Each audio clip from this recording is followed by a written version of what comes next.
Survivor News. Survivor News. Survivor News. Survivor News. Survivor News. Survivor News. Survivor News. Survivor News. Survivor News. Survivor News. Survivor News. Survivor News. And we are back with your Survivor News coverage of Survivor Season 47, Episode 10. We're so excited. We are so excited this week. We have a very special guest, but of course, we have our co-host here, Wendell Holland, the winner of Ghost Island. What's popping? What's good? We out here. What's good? We got, you know what? I'm going to save it. We've got the attendee of the 11th annual reality TV awards. Jack was in the building in LA last week. What's popping with you, Jackery? What's up, Bryce? Yeah. I've been super busy, but I mean, really, honestly, the schedule has been busy, which has been great. A little bit stressful, but my favorite parts of the week lately have been watching Survivor and then coming on and podcasting with you guys. So it's just really good to be here. It's kind of an escape from everything else going on for me. So I'm excited to get into this episode. I got some thoughts again too. So Yes. Well, Wendy, can you do the honor of introducing our special? Sometimes you got to give God the glory. You got to praise him. Okay, please, ladies and gentlemen. Today we have the utmost distinguished honor of welcoming to Survivor News edition of the Purple Pants podcast, one of your favorite dusty, crusty, ashy, need a haircut, need some deodorant, even got ashy breath, need to put some cocoa butter Vaseline on the breath and the elbows and the kneecaps and the feet.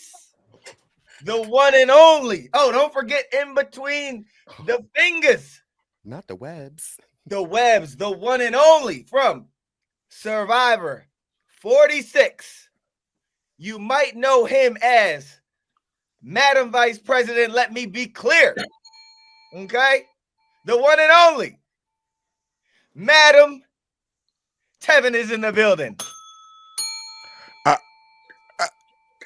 How you gonna disrespect him with right? He does not speak for us, Tevin, for Jack and I. Now. Let me be very clear about this. I'm unburdening myself from what I want to say because I'm in y'all's house, and my mama told me a long time ago: when you go to somebody else's house, you take a dish and a casserole, but you don't bring your nastiness inside the door. So I'm going to let Wendell have that. But when we get off of here, I'm going to say some things that needs to be off. Let's be very clear about that. Thank you for my introduction. You see the election happens and then folks then started acting all crazy in the world after this election had happened. 2025 is coming. We're supposed to come together, Wendell. We're supposed to be coming together. Okay, I got one quick question. Madam Vice President. Mm-hmm. I don't want to get into politics, but I recently was scrolling Instagram today, and I saw that your adversary's choice for Attorney General stepped down, right? Withdrew his nomination. Any thoughts on that? No comment. Cool. We don't talk politics. Let's go. Well, since we are talking a little politics, there's a reality star that used to be on The Real World that's going to be in the cabinet. So, I mean, it's very likely Jack could be the secretary of gambling. Yes. Let's be clear. Okay. Oh, I also saw, didn't Nick Brown from Survivor Australia get elected into something? Is that who you're talking about or someone else? No, it was someone else from The Real World, but he also got elected. But Tevin did bring up something interesting, like when you are in people's houses, you bring dishes. What would Thanksgiving is around the corner? If we all had to bring a dish, what is a dish that everyone could make that would smack? And we got to start with Jack because I want to know, and it can't be no silverware, cutlery, or drinks. Whose house we going to for Thanksgiving? He wants potato salad with raisins. Oh! No, I'm thinking some candied yams. Wait, no, but you gotta make it. Now hold. Ooh. probably like a mac and cheese. I mean, come on. Ow! Now, okay, well, That plays. Yeah, no, now, you got to Mac come and cheese correct. is mac and cheese is Black universal. household with mac and now, cheese. No. Mac and cheese. No, we stopping this today. Today is the day that 2025 is coming. We gotta get this together. Mac and cheese is not universal. well, let's dive a little I deeper. feel like Jack, I gotta.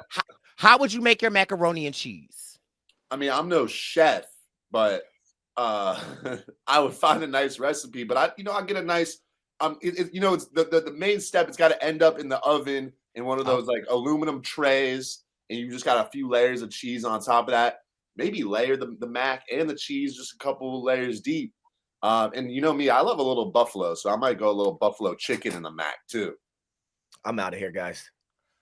All right, someone educate me. I thought mac and cheese was a universally beloved It item. is, but everybody can't make it or bring it. Wendell, come back. What? I mean, look, if I show up to Thanksgiving at a black household, I probably shouldn't be making or bringing anything. It's not good. Bring water. Bring water. You can't go wrong with a nice. I'll bring the box 2 of liter. I'll bring water. the 2 liters of soda. Okay. You want the buffalo mac? To buffalo mac and cheese. Don't What? knock it until you try it. Wait, you never had buffalo mac and I told you he put the grapes and the Chill, I'm not bringing the blueberries in mac and cheese. Jack, have you ever Jack been to cheese. a family function with grapes or raisins in a potato salad? No. Okay. For the most part, I think that my family functions have a requisite level of just a little bit of seasoning to them. Okay, like it's not like a straight white chicken breast, no salt, no pepper. Yes, Tevin. Pick me. So, Jack, I'd like to know. So when they pulled out the potato salad on Survivor, would you have eaten that potato salad, or would you have been cautious? When was the potato salad? Twice. They had it for one reward that Tini was in, and then another one that Tini was in, but Saul ate it, I think, the second time. Oh, There was two potato salads. I haven't paid much attention, but I like potato salad, but I didn't really see the one that they had. What was there something weird about it? Oh, I don't know. I guess my question is, would you just try it, or would you ask questions before you tried it? If you're starving on an island and they provide, I would just try it. But wait, was I it? think my delegation would ask some questions. Do I remember like was there like something weird in it though? Like it was a little different than normal potato salad. I feel like I remember seeing that. I mean, to me, everything looked different, but I would have had to ask. I know I'm starving, but I would have been like, I need to know who made the potato salad. I need to know which one of the producers made this, or which one of the auntie. Who made this is the first and only question I need to know. But if you're hungry, I mean, it's like there's a code. Jeff. Okay. You said, what if it was Jeff? I'm a pass. I don't know. I don't know.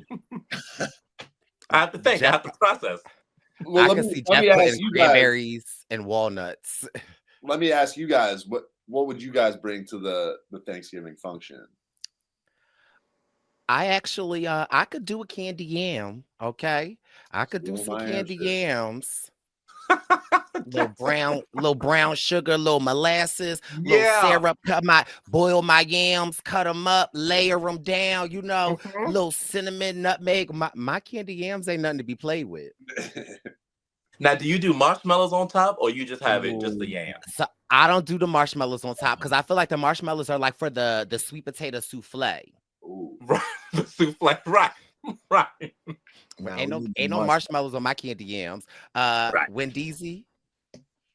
Apple cider. I mean, that's more white than my answer. Apple cider. And he's talking about some dusty, crusted elbows and things like what? The apple cider. Okay, Now- how about this? Eggnog. Well, you might be at my Thanksgiving. Okay, how about this? Cranberry sauce out the can. Well, here's the thing. I like cranberry sauce out the can now. Exactly. Don't But play those with aren't created equal either. Are you talking about the one that's got the real cranberries in it, or are you talking about just the gel? The gel. I want the gel. You want They got the the little gel, rings okay? around it. I don't need no real cran. Just give me the gel, slice it up, Right. have some of that with some turkey, with some stuffing. It's that, yes, okay. I got the cranberry sauce, just the gel. It looked like Jello. We don't do stuffing in my family. We do dressing, but we a little different, okay? But I appreciate you knowing where you fit in, Wendell. You say, you know what? I'm gonna bring what I can bring. Precisely. Jack is trying to bring macaroni and cheese. That's Buffalo. The Waldorf macaroni and cheese. I mean, come on, like my man Wendell said, apple cider in a can of cranberries. That is pretty. Yeah, it is. All Said right. that- If I pull up with my cranberry sauce to our Friendsgiving, and you pull up with your Buffalo Waldorf macaroni and cheese, I guarantee you people are gonna appreciate and eat my cranberry sauce. Out And the we can, though, it's like no. Here, all right, here's my thing. If I was actually, pulling up to a Black Thanksgiving, I wouldn't take it upon myself to be like, I'm the guy to do the mac and cheese. Like, I would know my place. But if it was like a friendly function and it was just like, oh, Jack, can you like, what do you want to make or whatever? I'm not much of a chef, so I would probably say, oh, let me try my hand at the mac and cheese. But I'm not saying my mac and cheese is gonna beat, your auntie's mac and cheese. Like, I don't think that at all. But I just love a little mac and cheese. That's what I want to try my hand at, because I'm not really a cook. But at least I'm cooking. I mean, I could go grab a can of cranberries. But You get the cranberries with the chunks in it. Tevin, what are you bringing? Now, I didn't think I could do this, but I made it for my family, and they have deemed it of me that I am the mac and cheese guru. So when it do come to mac and cheese, I throw down on the mac and cheese, and I will very Kamala Harris-like, and let me be very clear. I will make a turkey, okay, and I'll stuff it, and it'll be so good. So the way Kamala explained how to make that turkey, I was like, right now. You gotta brine it. You gotta brine it. You got to do all that. Now the greens in the bathtub. No, Kamala. She said she put the greens in the bathtub, and that is. But the mac and cheese and a turkey, I would do. What's the move? So what's your method with the mac? Well, I've done it two ways. The first way that I've done it, that I like, is I what is it called when you like a roux? A roux. I do a roux for my mac and cheese. So that's the way that I prefer to do it now. Egg, no egg, because that people debate over this. The last time I did it, I did not do an egg, but my cousin was saying to use an egg next time. So when it came out good without the egg. So I don't think you necessarily need it personally, but I think it might add a little coagulation. Like the yolk, or like a whole egg. You'll add an egg to a roux. Yeah. Throw it in. So what's a roux? A roux is kind of like, I would describe it as like a gravy-esque, and you make it from scratch. But for the mac and cheese. So, because you make a cheese roux, you need Gouda, you need sharp, you need like a thick sort of, and then you like pour it over or something. And then you do it, layer it on top, and then you get the shredded cheese and put it on top. You put it in the and then oven you still bake it, so it's not like it's done once you do the roux. Like, you still got to put it all together and then cook it. But I mean, that's what I was gonna do. But mine would have a little buffalo chicken in there. So well, listen, we don't want to get our people too mad, because they don't like when we don't talk enough, but not, so we got a nice little roux in the mix. But Wendell and I are fresh off or back from Chicago on the Bryson Wynn Tour 47. And when I had to tell you, Chicago, Chi-Town, y'all showed up. We had the posse was in there, Jack. We had a beautiful woman from San Francisco. She flew in. She had our heads blew up. She said I printed out Jack, but I listened to the last podcast and she said Jack wasn't coming. So she didn't bring it, but shout out to our girl Ruth. We appreciate you. But I mean, the love was in the air. We had a time. We had a mini Cagayan reunion. My girl Alexis Jatia pulled up. We had Sifu. I mean, we practically had the whole cast of 47 in the building. But I My mean, God. listen, it was a time. How would you describe it, Wendeezy? I would describe it as one of the most star-studded events that we've had, and kudos to the cast. They just pulled up on the love. You know, they as they were RSVPing over the last month, I'm like, oh, they're coming, he's coming, she's coming. And then they pulled up in 2 waves. One group came with us, you know, the entry, and then another group came right after the episode. So it was like a serious 1-2 punch. Great vibes at Bar Casino West Town. DJ Caution was back with us, so you know it was lit. Tevin, you would have enjoyed it. Jack, you would have enjoyed it. It was good to mingle with the posse, meet new people, see friends. It was just great. It was Kellen's birthday. Kellen had about a dozen of her friends in there. It was just a great time. That sounds great. Did you guys end up going to any of those restaurants that I recommended? We went did to go. Where we go, Bryce? We went to Green Street Meats. Green Street Meats. Good spot. That was You used it. to live in Chicago, Jack? Yeah, I went to school there.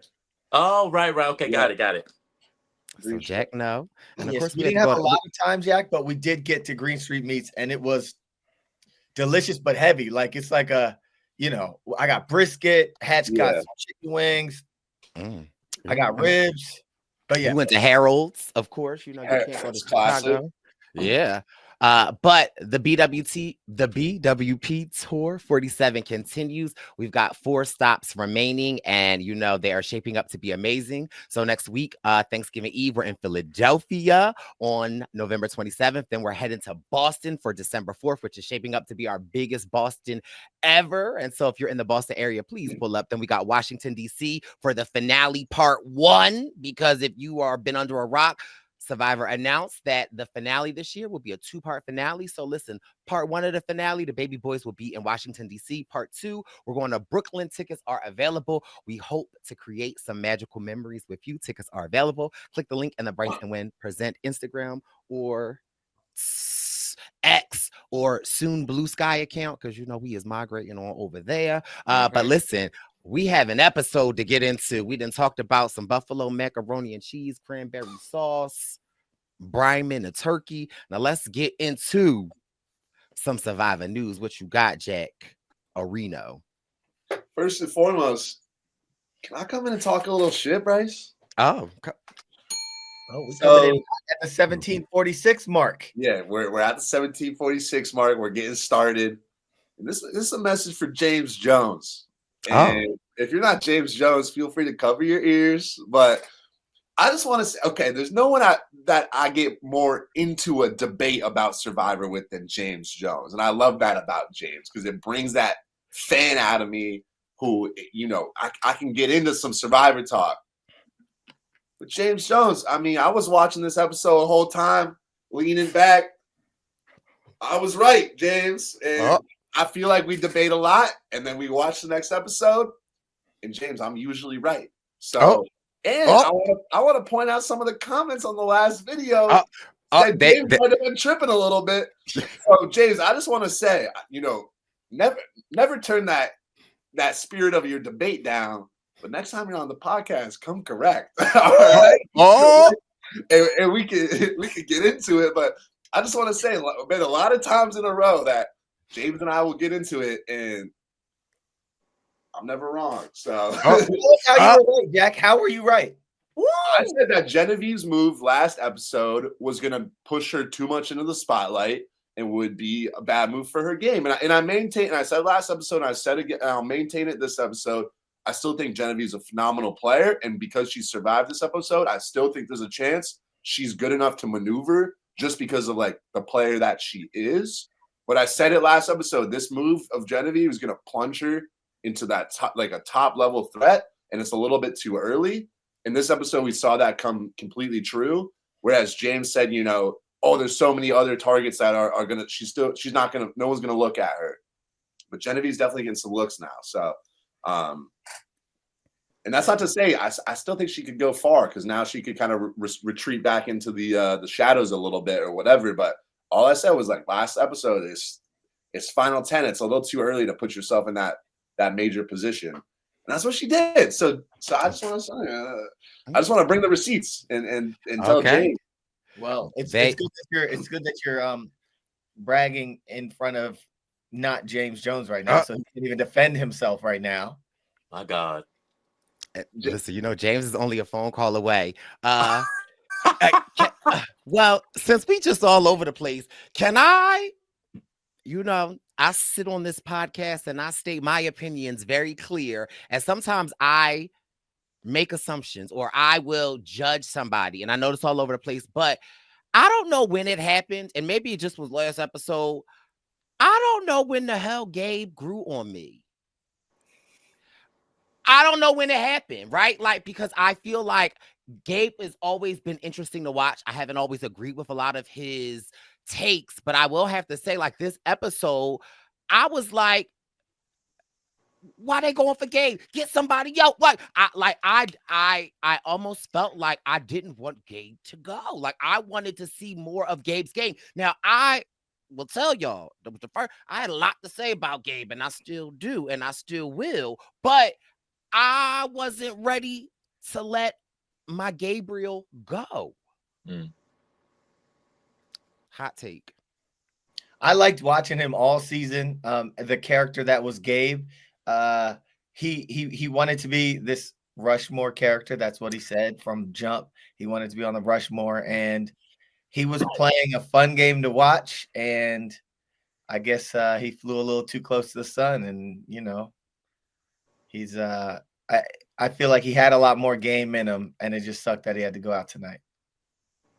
I mean, due to his own fault. But I just was, you know, in the wintertime, when it's cold, you gotta go out and start the car and then go back in the house and then finish what you're doing because you just can't drive off in a cold car. Like, I felt like I started my car with Gabe and I went back in the house, and then last night I got back in the car and I was like, oh, it's kind of warm. But then when I went to pull off, it was no gas in the gas tank, so I had to call an Uber. Yeah, I think I feel like a little like I was so invested in Genevieve staying. I wanted Genevieve to stay, and so the fact that he went home made me feel better. I wasn't sad to see him go because I was happy that the person I wanted to stay stayed. But I think where he kind of slid a little bit was he had that thought that, oh, my plan is working, and so we're going to where I think we're going. But I think you have to always be thinking that your plan is about to be. I don't know. Can I speak how I want to speak, or should I be PG here? I'm gonna be PG. Speak how you want to speak. I think you gotta be anticipatory that your plan might get fucked up any minute. Like any moment, your plan may just be derailed, and that's the way you have to play. Because if not, somebody is. And I think he had the thought of that, like, oh, you know, Kyle's been really close to me, so he could pull one over my eyes. So he has the foresight to know that you could be sniped easily. But I think he just got a little bit too comfortable in, oh, what I'm doing is working. And he was saying things like you could hear him say it. As soon as you start hearing someone in those confessionals being so confident, it's like the kiss of death. He's like he's saying things like, all I have to do is make it past this one and I'm good, or something like that. Yeah, that one, bruh. Bryce, so maybe I'm just coming in as a pop off. Maybe there's something in me this episode. I had a little espresso before, and maybe I'm just ready to pop off. But it's been no secret that Gabe hasn't been one of my top people this season, and that's not really like a personal thing necessarily, because I'm sure I think he's probably a lovely guy, like in real life. But what I've said from day one of this season is that it feels like Gabe came in, you know, kind of premeditated some of his confessionals, wanted to play up himself being a villain. And I saw a post last night that kind of got me thinking, the way that I would kind of encapsulate what Gabe brought is it's showing up and being worried about your legacy instead of the task that's at hand.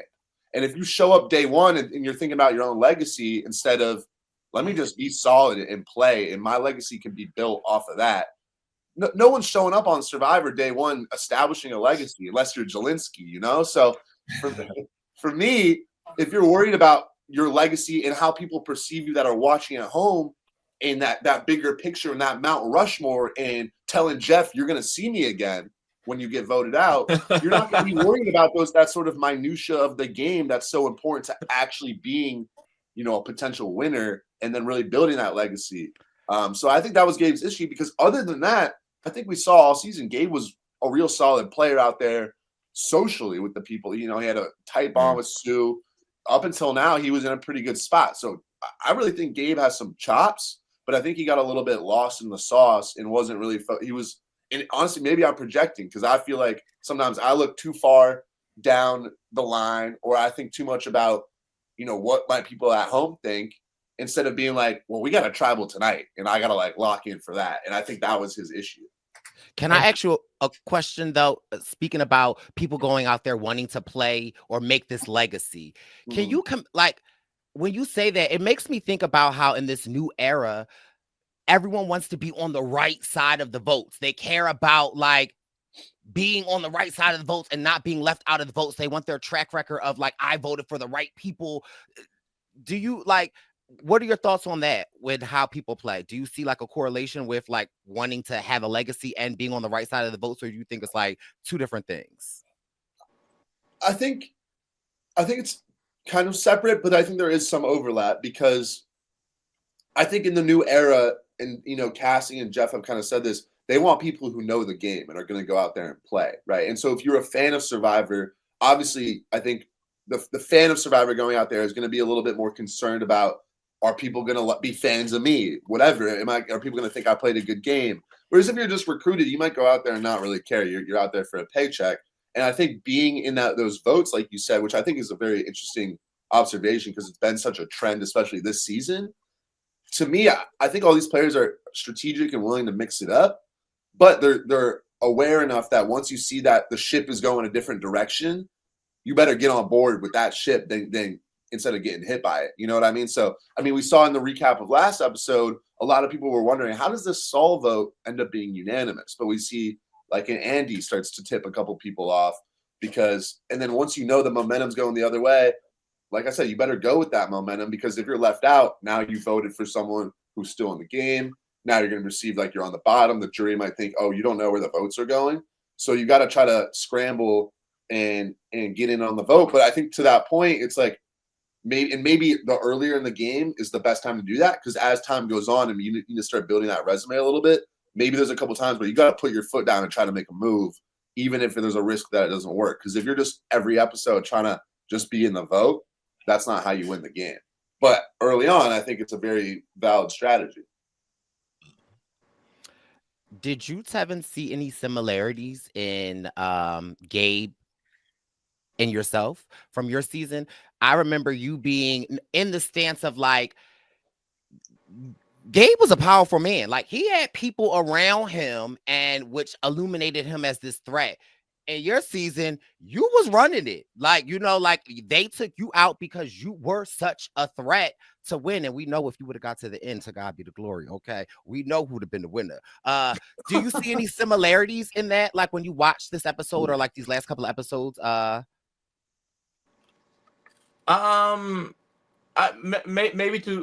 a little bit, but not.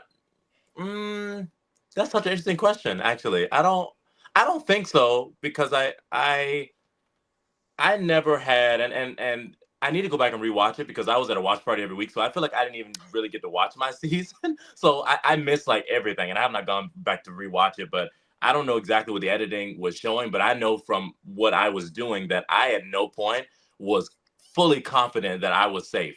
I said the day that I was going home, I said, Liz, I think it's me tonight. Like, I feel like it's me. And she was like, no, you're fine. You're not going home tonight. But I felt that something was wrong and that it could easily be me. So I at no point felt like I was invincible. And I think that's the biggest difference, is that when you feel like you're invincible, you will get sniped. Now, we both got sniped because we were threats, but I didn't not see it coming, because I was so sure that I'd be at the end. And he also, and I wrote that down when he was talking at Tribal Council about, like, Jeff was like, well, what are you like basing things on now? And he said something like, well, I think people are thinking about who they want to sit at the end with. And I was like, I don't know if everyone's thinking that. I think you are thinking that because you think you're going to the end. But I think it was a bit early. And I surely wasn't thinking about, like, who do I want at the end with me at this point in the game? It was just about making it to the next day. So I think there might be some crossover somewhere. But for me, I think that is different.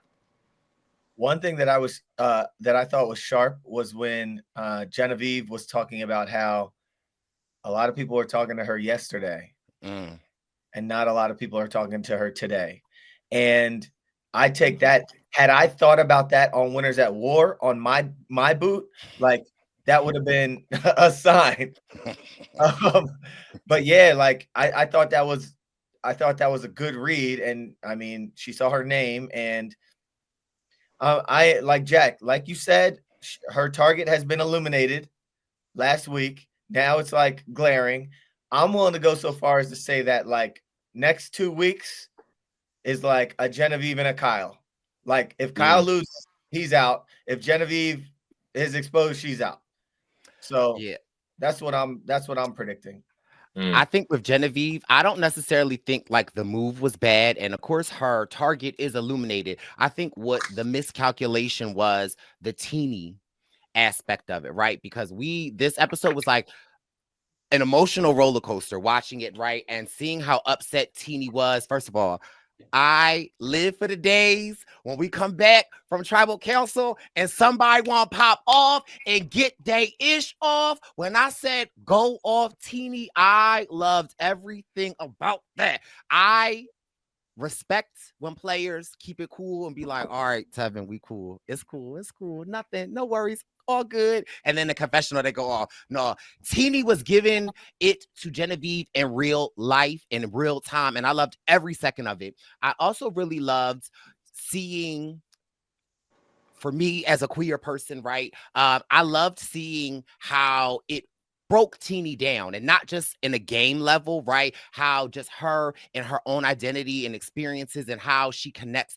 relationship wise with people, and how when you go out on Survivor, you think that, oh, I'm going to play Survivor. I know it's a game, but you get emotionally connected. And sometimes it really can draw on your own life and your own experiences. And so it was just very refreshing seeing, not to say seeing Tini struggle, but seeing some, like, identifying with something in someone that is like, wow, like, you know, something kind of can trigger you to go back into a place or just to feel something different. So it was like really interesting and eye-opening just to see Tini's journey this episode with the Saul and Genevieve episode, and just how close they were. And really, I feel like at the end of it, Tini had to mourn the relationship. And if you mourn in a relationship, that means you putting somebody 6 feet under. And I think that is the misstep of Genevieve that I feel like is going to come back and bite her in the behind. Like she doesn't know how scarred Tini is from this. Or she knows and she just can't recover from it. Yeah. But what I did like about that, so I think both things are true. I think both Tini having that emotional connection and how beautiful that was one image, and then the other image that I really liked that Genevieve did do was, I mean, she basically sung the what's that show? Different Strokes. Now the world don't move to the beat of just one drum. What might be good for you may not be good for some. I mean, she basically sung that to Tini and was like, listen, I cannot be beholden to you, because what is a good move for me may not have been great for you. So I like that she had that hard conversation, because that might actually be the thing that could save her with Tini later, that we had a conversation and we may have to turn on each other. But like, I think Shannon and Ricard did something similar in 41 where they were like, listen, we may have to, well, it's not the same because they're not working together, but Shannon and Ricard were basically like, we're gonna have to turn on each other. And it's having that real conversation to remind you that you are in a game. And sometimes that emotional aspect of it needs to kind of sever. I question that, Tevin. Like, does it make sense for you to remind this person, hey, we gonna have to get each other at some point? Like, is that but I think it's more an emotional level. I think because she was so, in my opinion, I felt as though she was shocked at how deep Tini took it. And I think that Genevieve was saying to her, like, listen, boo, I love you, I want but at the end of the day, I gotta do what's best for me, and you have to do what's best for you. So is it a good game move? No, but I don't think that this necessarily was a game moment. I think that this was like a real life moment. And I think that people forget that. Like, yes, we playing a game, but we are real effing people, and real effing ish happens out there. Your emotions get involved, and it's not just so easy to just be like, all right, cool. But I hear you on that. I hear you on that Wendell, and that reminder is like, yeah. But I hear that. So, like in my case with Dom and I were like, in control at a certain point, and we look at each other. But our candid conversations would be like, "Look, bro, if we go at each other, the other one's out of here. Like, if Dom, you could shoot at me at some point, I could shoot at you at some point, but best believe neither one of us gonna make it to the end if we do that." In this case, it's like, we're going to have to shoot at each other at some point. I just think that it's like, all right, if you're telling me that you're going to have to shoot at me at some point, all right, now I'm going to shoot at you first. But I think that might be Genevieve's misstep, because I think in what you came up with is like y'all were contingent on each other. I think Genevieve does not see Tini as her powerful equal, is what I think. I think that she didn't have that same thought that you had of like, I can't exist without you here. So she's like, I can take you out. But Tini may be thinking, well, I can take you out, but it's not that we both have to be here, because I don't think they crux on each other like that. And from the school of James Jones, in order to win the game, you got to get to the end. So y'all could say, hey, we're going to have to see each other at some point, or y'all could say, hey, let's just try to get to the end together, and then we could battle it out. Yeah. I thought it was more of like I agree with you, Wendell. I mean, that's not the best conversation to have, because laying it out to someone that you're going to have to go for each other is just adding another level. But I think from Genevieve's perspective, and again, I agree with Bryce, I think severing this relationship was a bad move. But seeing how broken up Tini was about it, I don't think I think it was less of a strategic thing and more of like I love you, but I betrayed you because at the end of the day, only one of us can win. And that doesn't change how much I care about you. It's just me playing the game. But obviously that tips off to Tini like, oh, I got to play the game. I got to light a fire. And I don't have to care about Genevieve anymore. And so I think Genevieve was trying to look out for Tini's feelings a little bit, which is reasonable. But again, it's not going to be this is why I said this wasn't a great move for Genevieve, because now your number one ally goes to someone who feels really, really hurt and scorned by you. And that's never a good change of pace for your game.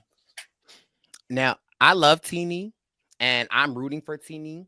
However, I do feel like this whole situation worries me for them, in the sense that, like you just said, Jack, like it's about to light a fire under my butt. They're like, oh, it's time to play the game. Baby, what day is it? Like that fire should have been lit. Like, you know what I mean? Like, it makes me a little concerned as to like how locked in Tini is towards, keeping the eye on the prize. So that makes me a little nervous for my boo Tini. Yeah. I don't know if Tini has that killer instinct needed to win the game, but at the same time, it could be sort of a situation where, if Tini can just make that one big move on like a Genevieve at like the final 6 or the final 7, kind of like what Marianne did with Omer, then you might not be interpreted as that strategic threat. But if you get that one move that no one really thought you had in your arsenal and you make it happen, then that could be enough to win you the game. But as it stands right now, I feel like Tini might be on track to be like a losing finalist. And we see like sort of that same story of maybe like a Jake or an Owen, where time and time again, you try to get in the mix, but it just doesn't quite work out. But people love you, so you don't get voted out. But I don't know. I mean, how can you not love Tini? So I'm definitely rooting for Tini. I especially thought not only the vulnerability of what Tini shared, but also the way that they explained it from that Genevieve betrayal over to those real life identity issues. I thought was just an amazing like connection and explanation and like narration. And then obviously also that vulnerability of Tini's situation is something that we haven't really even seen before, because we'll have people that maybe, they're transgender or whatever, but to be open and honest about like not fitting into a box yet and just like putting that out there, I thought was really amazing. And I'm a Tini fan for sure. That's why I dressed up for Halloween. So I got a Definitely. question. This is kind of a pivot that, like, I already said I think Kyle is out of here soon, despite how much we love him and despite how much of a challenge beast he is. You're gonna lose it. You're gonna lose at some point, I Yeah. think. Not too It's much on inevitable. Kyle though. Not too much, not too much. Now, but here's my question. We got Genevieve saying, like, if he's at the end, he wins. And I think she said something to the effect of, like, he gets my vote if he's at the end. Yes. And I remember on Ghost Island, there was a point where we were looking at Sebastian, and we were like, because Who? everyone loves Seb so much, okay? Everyone loves Sebastian. Who? Bryce, not too much on Seb. That's my dude. What season was that? Bryce? Seabass? Yes. Jack, refresh his memory. You remember that season, Tevin? No, I'm trying to figure. No, I'm not in this. So I'm over anyway, but people were saying Sebastian's threat level is, everyone loves him. So if he's at the end, he's gonna get votes, right? And in this case with Kyle, is it this man is such a sweet person, everyone loves him? Granted, he's won 4 immunities, right? But you don't win the game by just winning immunities unless you're like Mike Holloway, right? So what is it about him, or is this just Genevieve trying to put the target elsewhere? Like, hey, look.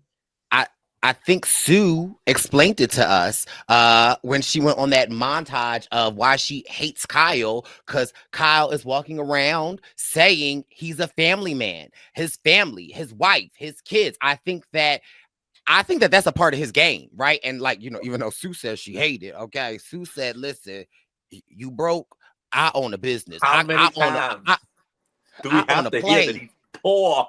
I was like, oh God, Tsunami don't play. But when Genevieve said that, and I put the Sue thing together, I said, Kyle's going for the Jesse Lopez angle, like the family man, the kids. All I do is for my kids. And I'm like, that is a problem. Who would want to sit next to this man who is fighting out here tooth and nail for his wife and kids? Like, that's a big thing. I hear you though. I think it's a great question, Wendell, because there's sort of this old school thinking that's still ingrained in the new era of, oh, if someone's an immunity threat, we got to get them out. If someone's winning a lot of immunities, we got to get them out. If someone, obviously being a family man, that's a sympathetic thing for the jury to some extent. But I agree with you, and I was thinking the same question. It's like, if I'm on the jury, you could win every immunity, but if you're not having agency in the game, then I'm not going to vote for you. Especially, honestly, if you're immune the whole time, you should be having more agency because you're not at risk at all. So to me, my thinking is I really don't care about immunities, especially, in a way, it's kind of bad strategy to win a lot early because you don't know if you're going to win more. I think having a clutch immunity run towards the end can allow you to control that end game and propel you to a win. I think that's the most important time to win. But for me, as a juror, and I think, as a fan of the game in this new era, I think jurors more and more probably would think a little bit more similar to us as fans, is like, I wouldn't vote for Kyle unless he really like starts to kick into another gear. But the problem is, I would think that, and maybe I'd bring Kyle to the end, and then the jury's like, oh, well, he won 6 immunities. Like, I'm voting for Kyle. I'd be like, oh, like, damn. So it's like a complicated question because it's kind of like that deep-rooted thinking of like immunities are so important, but are they really? Like, I don't know. I think every society makes their own conclusion as to what's important for a Survivor player in a Survivor game, and it might be evident maybe that this cohort of people thinks that immunity wins is somehow analogous to amazing gameplay, and so that's what they reward for the winner, if that is what ends up coming out. So I don't know, but I agree. I don't believe that just doing an immunity run is necessarily the key to getting $1 million. But don't it matter who you sitting next to though? Yeah. Like, because I'm not saying like it's not enough, but like you could sit next to somebody that is hated, and it's like, yeah, my immunity run going to show up and show out. Yeah, of course. It definitely, but the thing in Kyle's case, not only is he a challenge beast, all he talks about is this family man. He's a sweet man, and he's a vegan. Like he doesn't want to harm things. Like he does have a lot of the total package, but he doesn't have a lot of game. Like we're not seeing any of the strategy and stuff. He says like he said things like I can't lie, you know. And it's like, man, you're playing Survivor. So, but also if he was that big of a strategist as well, then he would truly be the total package and the biggest threat on the island. For sure. That's But the thing is but also, like, if you got somebody hogging up all these immunities, you want him out of there for your own ego. Like, you're like, man, we want a shot at this. He's always going to win. So I can understand them wanting him out just to shake open things up up. the field a little bit. Yeah. But they should have got him out when they had that opportunity to get him out. I thought they were going to get him out then, and they didn't. And then he won right after it. I was like, well, y'all might have missed it. But also, let me look. Kyle's immunity run has been impressive, and to win 4, which I think is a new era record, in now before the final 8, you know, he's still got like 5 more that he could win. But to me, and I've said this, it sounds like I'm on some hating vibe, but 2 of his immunities only came against half of the field, right? That first merge immunity challenge, only half the people played on the beam. There was one that 1 man and 1 woman won, so he only played against the men. And then there was another one where they had that split tribe one where he wasn't even the last one up, but because Tini and Genevieve outlasted him and won the immunity for his whole tribe, like he got like 3rd place, but he got individual immunity. This was the first immunity where he like truly beat everybody, and that's not to discredit him, but that's honestly more to say that if I was out there, I'm actually not that worried about Kyle, right? Like as the numbers get down, and there's that because he's good with a lot of like the balance stuff, but right, we all know Final 4, Final 5, Final 6. It's a little bit more like obstacle course, puzzle. If I'm out there, I like my odds against Kyle on a lot of those like agility and puzzle type of challenges. So maybe that's. I guess my point is like I don't think Kyle's going to thrive as much in these later merge immunity challenges. Stop putting an asterisk next to his damn wins. Stop being a hater. But honestly, the asterisk is less of me as a fan trying to discredit him and more of me being like, if I was a player, I actually wouldn't be as concerned because I don't think he's been that dominant. But you'd be on the island saying, yo, we got to get him out of there. He's winning all the immunities. I guess to just put a target on someone else, but would I really actually want him out? Like, I don't think I'd really care. I think Kyle would be a good Well, the other side of it is like if you even have the small chance that he is going to do an immunity run all the way to the end, and you feel like your name is coming up, and now we ain't got no shot in the darks, you might need that immunity. So if you need to get somebody out of there who is standing in your way, evidently from you getting an immunity win, and Kyle is the one person out there that has stood in their way 4 times. So if I was Sam and I don't have a shot in the dark, I might need to win an immunity. So Kyle would be my first bullet that's coming out of the cannon.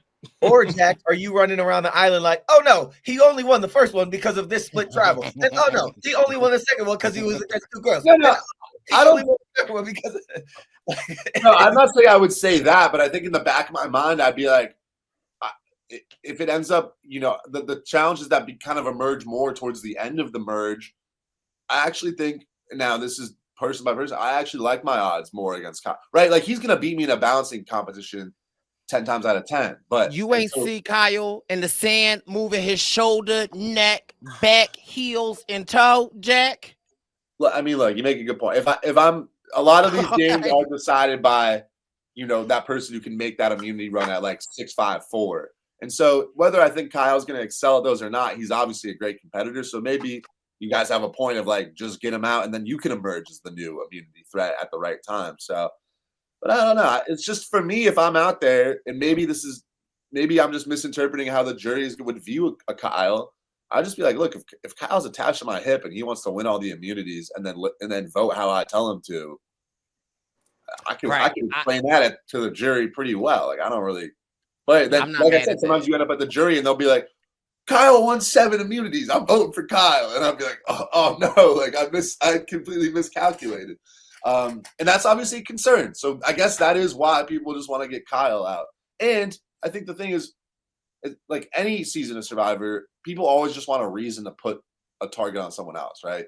And the most obvious reason is just you win a lot of immunities. So that's why the narrative is being spun about Kyle. And then honestly, it kind of becomes a self-fulfilling prophecy where now Kyle has this target on his back because of the challenges. So now if he actually gets to the end, then he actually was a threat just because we called him a threat. And then maybe he wins because of that. So you can kind of spin a perception about any player that can kind of like make itself to be true. Like if you just start talking about how someone's a GOAT, even if they're not, then people might just start thinking they're a GOAT. And Where's that power? 2 things. Can I bring up 2 things? Oh boy. No. One, I want to know what we think about Sam's adventures, right? Like, because similarly to you, Jack, if Kyle's name is floating out there and we know he's a big target, if I'm out there, I'm going to want to align with Kyle. Like, let me see if I could flip something. So I really want to talk about Kyle's, or I keep saying Kyle. I'm about to say Adam. Sam's Avengers. But I want to pause that because I want to get back to something that I said last week that y'all said would never do. Can we talk about Caroline? Caroline said, oh, no. I got to play my own game too and sue the one that is tied to Gabe, not me. Okay. Jesus set us free. Okay. Like in that game when they was on the ball. Okay. Because I was listening to Mary. Take them shackles off my feet so I could dance. I just want to praise him. Okay. I just want to praise him. Okay. Caroline said he broke the now I can't lift my hands. Like I wanted to praise him through the fire and the rain, bounded every kind of way. God has broken every chain. Somebody at the party last night said we needed to do a song for Jack today. Okay. Take the shackles off my feet so I can dance. I just want to praise him. I just want to praise him. What'd he do, Tevin? Yeah. I just want to praise him. I just want to praise him. Jack. Come on. I have heard the song before. Like I definitely know the song. Yeah. Now, well, I think he's Mary. Jack, wait. Where are your hands? I do not believe you, Jack. I do not believe you. He got caught red-handed. No, well, so admittedly, Bryce, you said it at the start. That's all I knew. I'll blow my cover, but I definitely had a praise break. I definitely had a praise break this episode about Jeff told Kyle, you can take off your shackles. Ow! My God, today I wanted to edit. He said, Kyle, you can take off your shackles. I said, woo! I wanted the editors to put Kyle in slow motion, taking his shackles off, and they do, if anybody asks you where I'm going,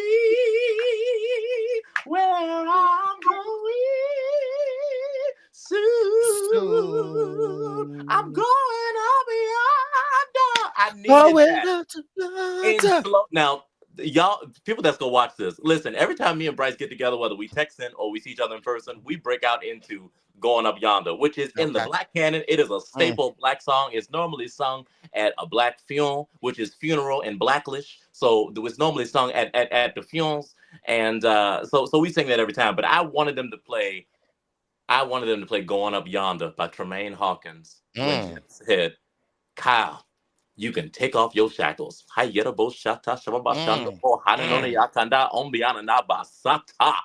love that. I had to interject that. Yeah, never mind. I was about to say something, but I'm not. If we're talking about the challenge.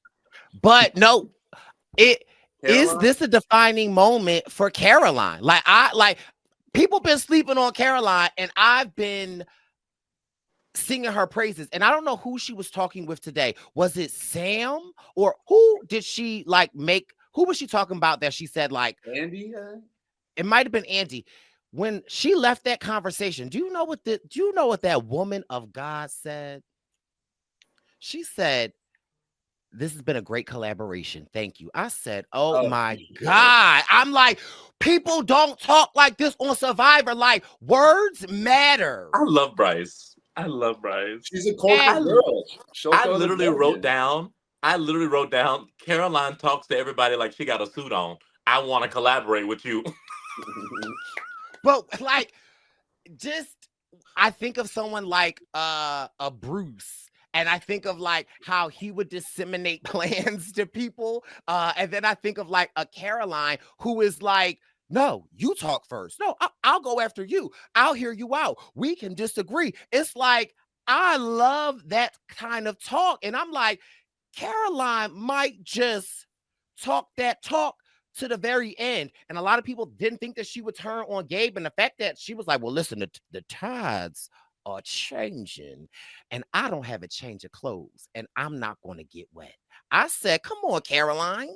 But I'm scared about that because at the very last second of Tribal, Andy looked down the line and said, what did he say? I think Gabe called Caroline a snake. You have some snake in you? And Andy said, he said you had some snake, and he made like a little joke about it. But I think Andy might weaponize that and find out that Caroline flipped and then make it into a Caroline might be a threat here, because Andy has been doing that. So I'm worried about Andy catching what Gabe said on his way out the door, and the editor showing that to us.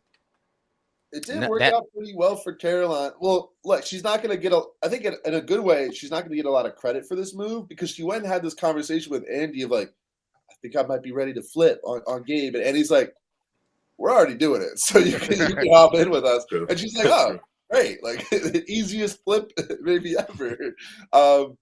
So I thought that, like, but I don't mind that for Caroline, because it doesn't have to be your move. And if it lines up with where you're at in the game, then just go with that flow, because if it's best for you, then it's best for you. You don't got to do too much. So I think Caroline's in a great spot.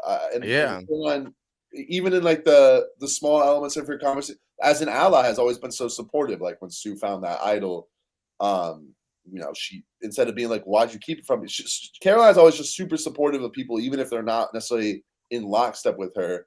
And I wonder, now that Caroline flipped on Sue by proxy, if that Sue's idol is now going to come to the light a little bit. But I think Caroline's definitely a top 3 candidate to win this game. So I could see her getting to the end, because you have people that are in the similar like archetype, but that are illuminated more than her. I think like you have like, I think I'd put a Genevieve and a Rachel ahead of her as far as people that could look like threats before her. Mm-hmm.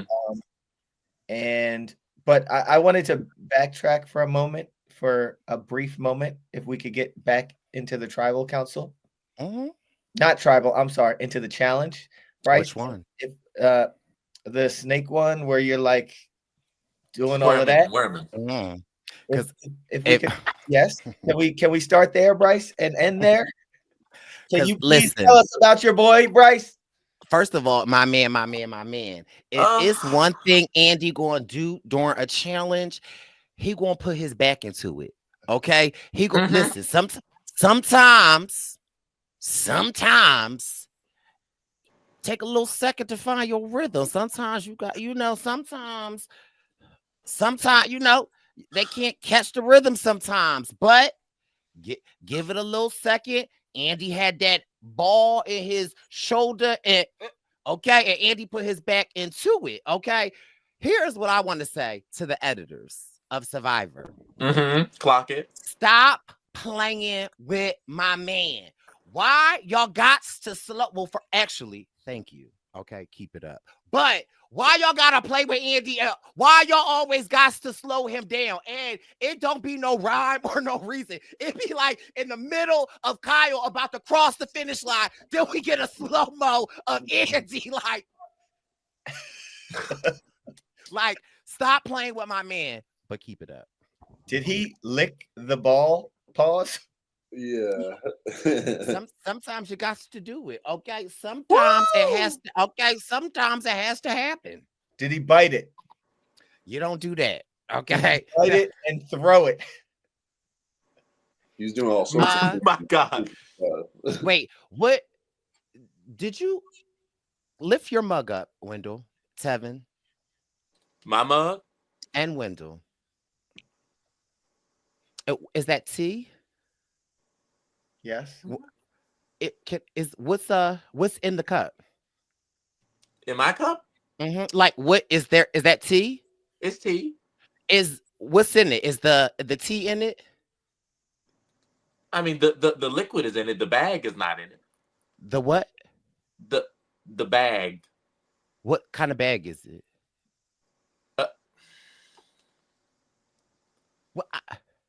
What kind of bag is it? Like the flavor? It's not a tea bag in there. I see. I know where you're trying to get me to go. But I have rapid motion. Yes, there is a bag of tea inside of my cup. I mean, not inside of my cup, but there was a bag of tea inside of my mug. Yes. Okay. Now let me ask y'all this: is this considered tea bagging? No. Right. You see, I knew he was going with this.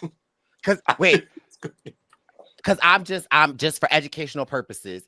The balls have to be on top. So if this isn't tea bagging, is this coffee? Is this iced tea? It's inverted. So what's the invert of tea? Andy is slow. Not what's the inverted T. Andy is slowly taking us to a place I never thought we would be. Everybody talking about Survivor 50, Survivor 50. It's going to be Survivor 50 Shades of Grey. That's going to be the theme for Survivor 50. It's coming. I feel it in my spirit that the theme of 50 is going to be Survivor 50 Shades of Grey, starring Andy. That's what I think. If they take his highlights from this season, it could be a whole one of them explicit movies. Yes.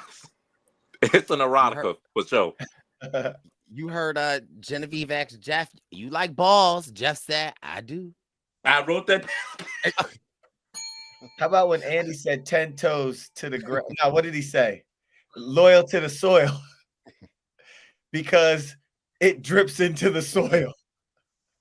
I wrote that down. I said, not him. I thought he was about to go on a profound explanation of his metaphor. And he said, oh, I call it loyal to the soil because I'm so loyal. It goes to the soil. Okay. Okay. No. Tell me, how is that not right? Tell me, how is that not right, Tevin? It's right. It's just the setup gave, I'm about to go skiing down a real long slope. And it was more like a little mound. Like it was just a mound. That's like, this can is yellow because it's a yellow can. Right. It's like, no. You're I so call it loyal to the soil. Because my loyal goes to the soil. But he also had that energy. He was like, listen, I'm loyal to the soil. And let me tell you why. Because I'm loyal. And it goes all the way down to the soul. No, he ate. I'm sorry. He ate. That makes it. That You makes got the episode sense. title out of it. You got the episode title out of it. I think he's got 3 straight episode titles too. Listen, that eats. I don't know why y'all hate it. That eats. I got this tea in a bag. Oh, Because it's a tea bag. okay. Sometimes it works, sometimes it don't. But listen, I want somebody that's so loyal to the soil. I want it to go down to the soil. Now, let's talk about baby Andy. Because this ice cold veins, killer with a villain or killer with a smile. Okay, like, now we know Andy didn't premeditate that. Okay, Andy is coming up with this stuff on the fly. Mm-hmm. First of all, I'm loving the arc of Andy. I am just a little nervous that the arc, you get on the roller coaster. Y'all got Six Flags in Virginia, Tevin? We do. You got Six Flags, Jack, in Arkansas? Arkansas. Never even Whatever been to that. Arkansas. I don't know what our ride is, the Dominator, right? But Dominator. Whoa. no, we Whoa. don't have a ride. We don't have a What ride is named the Andy's Dominator. ride? That's Indiana challenge is the Dominator. I am fearful that Andy is he didn't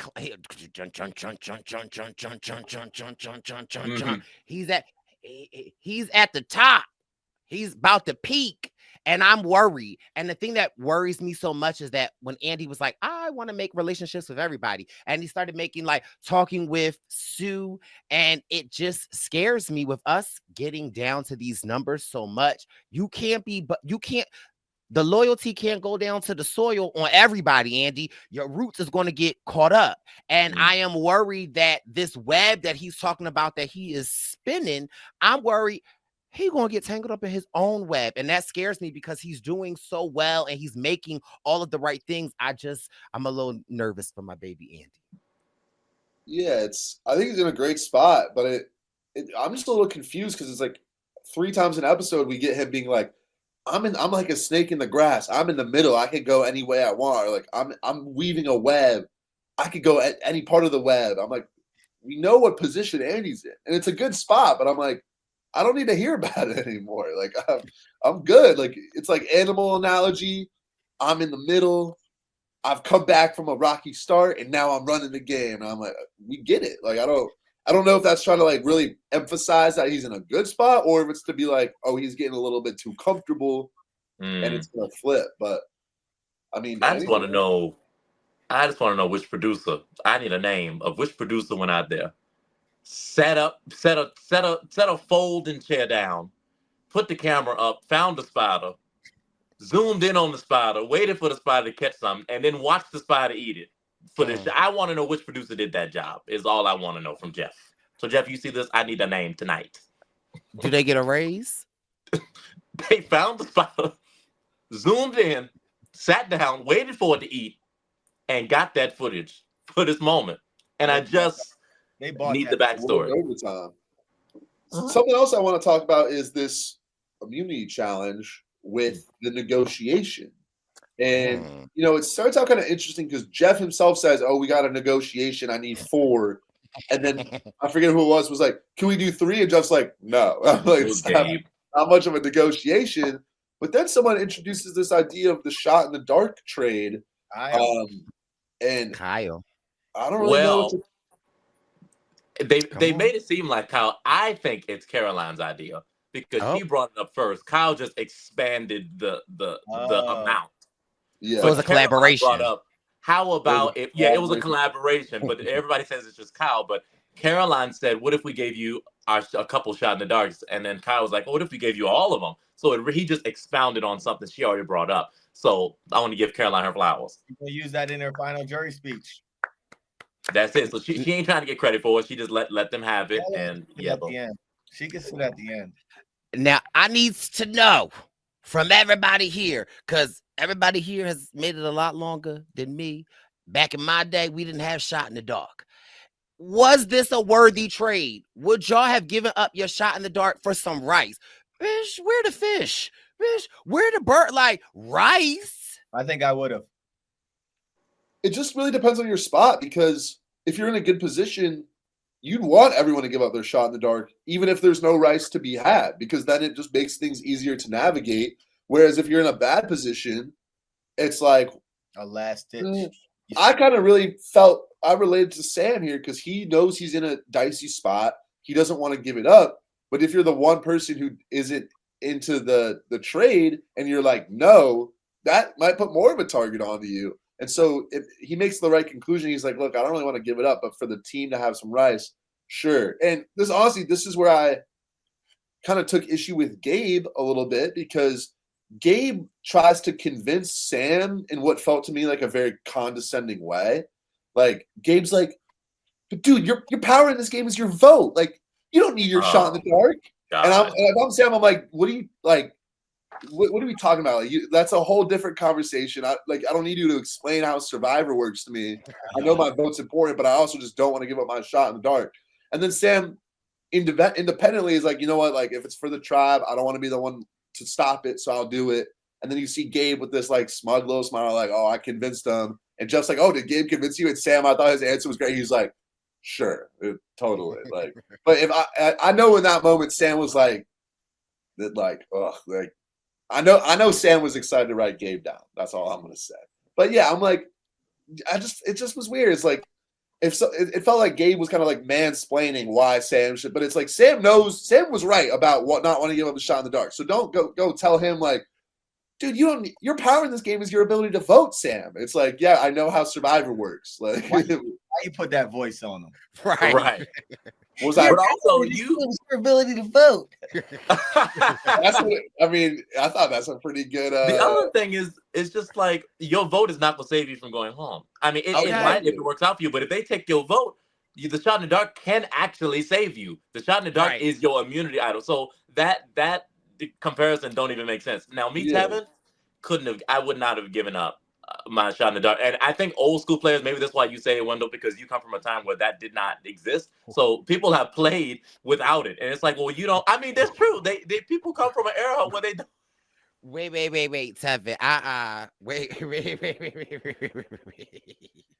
I know what you saying, but you're gonna have to back that bus up. When do I come from? Did you say a time? Now, let's be clear. It's like he talking about slavery time. Okay. Let's be clear. Y'all are my elders. Y'all are not that young. Y'all not that young. Listen. Y'all are my elders. He said, you come from a time. I respect my elders. I'm gonna let you slide. I respect my elders. This is respect. I respect my elders. Mm-hmm. So y'all come from a time, an era. Do we have electricity? Horse-drawn buggies. I mean, y'all were definitely living off the land. So y'all were definitely living off the land. So, but I think old school survival players probably are like, well, who cares? Like we played, we didn't have a shot in the dark. So it actually doesn't matter if you don't have it because they have played without it. But now it's been introduced. So because it's been introduced, and I know it's because you see Genevieve was like, I'll give up mine. If everyone wants to do it, I'll do it. And then she immediately regretted it. So I think what Jack is saying is right. It depends what side of the coin you're on. But I knew that the rice negotiation was not going to go the way that Jeff thought it was anyway, because to me, they have eaten almost every episode since before the merge happened. There's been food, I feel like, on my screen every episode. So nobody is really starving to get the rice like when it first became a rice negotiation. Like with Liz last season. It's not the same because they've all eaten. So the shot in the dark, I just wouldn't have gave it up. I didn't think that was the greatest thing to do. It's great for those who feel like they're in power, who can pick people off and not have a Hail Mary save them. Yeah. But for those people, they have no shot. If your name is it, then it's it. That's the thing. If you're in a good spot, it's benefit. It's like I said, if the rice is off the table, you still don't want shots in the dark in the game. Like if I'm going out there as a player, I'd rather be in a season with no shot in the dark than with a shot in the dark. I think. And then it's like it's kind of a conundrum because if you feel like you need the shot in the dark and then you push back on giving it away, it's like, oh, so you think you are on the bottom, like, and then it kind of reaffirms your position. So you kind of have to be willing to go with the flow. I'm a little surprised that Jeff allowed that to kind of come into play because I love like an open negotiation, but you know they have the shot in the darks to add that twist, and then it's like, oh, well, we'll just take them out and you can have some rice. I'm like, if I go out there on a new season, day one, I hit the mat. I'm like, hey, Jeff, can we get rid of the shot in the darks and just get some rice? Like, go back to some old school Survivor. I think so. I'm all for it. But tell me if y'all think this is petty.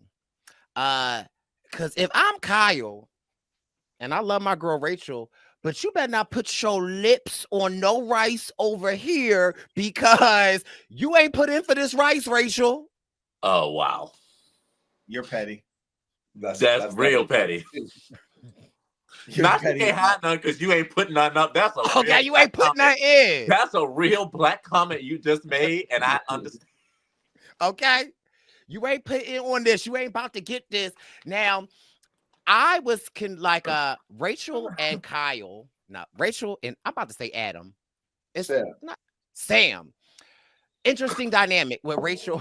I don't know why I was about to call him. With Sam is I guess they're forced to kind of work with each other. But if I'm Rachel, it's F you, Sam. Like, I ain't about to work with you after you just blew up my whole spot with Saul. Like, I don't know. I thought that was crazy. But I also felt like for me, the fact that Rachel is even willing to still play ball speaks a lot. But I wasn't messing with Sam with Rachel, but that's just my 2 cents. You got to keep playing ball in this game, bro. Now you have to, you can't forget what happened, but you got to be willing to like act, or at the very least act like, all right, we cool.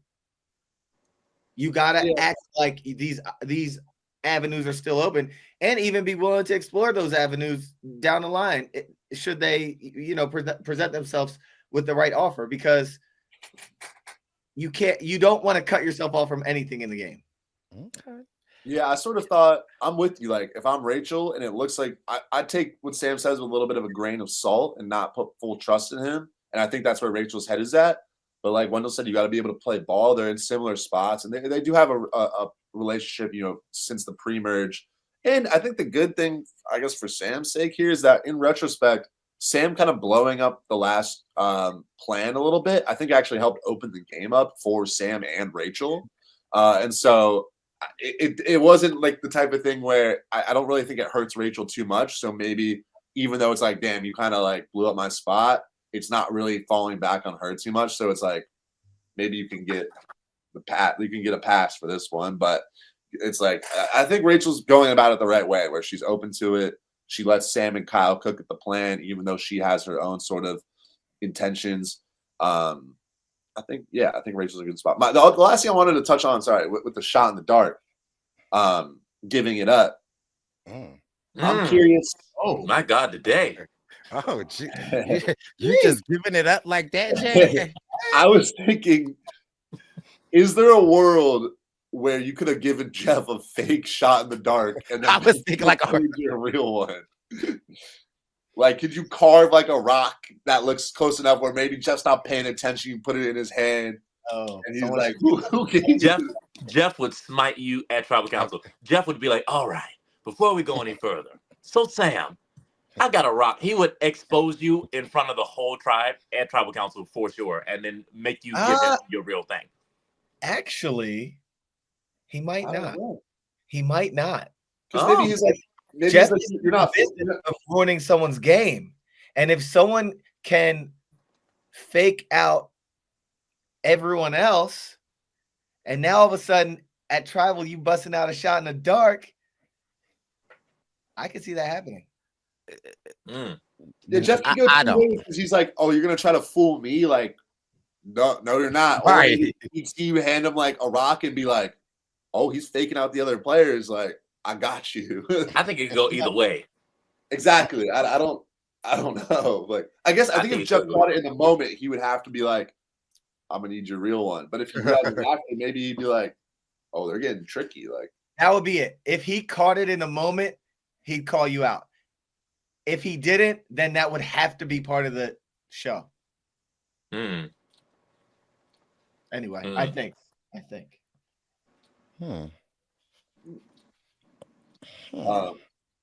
I also wonder if this food thing, like I'm on one side of the fence where I'm like, I don't think that they need, because they're not starving. I mean, well, that's not a real country when I say starving, but that's how I talk. But they're not starving for food. But on the other hand, maybe they are, because I know for me, I'm the only player that went on both rewards during my season. So when we did the Mergatory rock draw, and then we did the rock draw with the challenge with me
the Purple Pants Podcast. You better listen in public, might make your stomach hurt. Ooh. It's the Purple Pants Podcast. You're trying to unwind, you better get that box wine. It's the Purple Pants Podcast. You're trying to get your snack, you better hurry right back though. It's the Purple Pants. It's the Purple Pants.